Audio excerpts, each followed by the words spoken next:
వైఎస్ఆర్ జిల్లాలో పలు ప్రాంతాలలో దొంగతనాలకి పాల్పడుతున్న ఇద్దరు అంతర్రాష్ట్ర దొంగలను అరెస్టు చేశారు పోలీసులు. వారి దగ్గర నుంచి దాదాపుగా 60 లక్షలు విలువ చేసే అర్ధ కేజీ బంగారాన్ని, 10 కేజీల వెండి ఆభరణాలు, ఒక నాటు తుపాకీ, ఓ బొలెరో వాహనం, బైక్ను స్వాధీనం చేసుకున్నామని కడప ఎస్పీ అశోక్ కుమార్ తెలిపారు.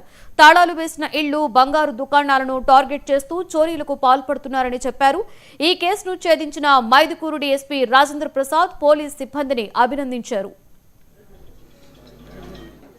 ముఖ్యమైనటువంటి దొంగల బ్యాచ్ని పట్టుకోవడం జరిగింది. ఈ దొంగతనాలు చేసినటువంటి ఇద్దరిని ఈరోజు అరెస్ట్ చేసి రిమాండ్కి పంపించడం జరుగుతుంది.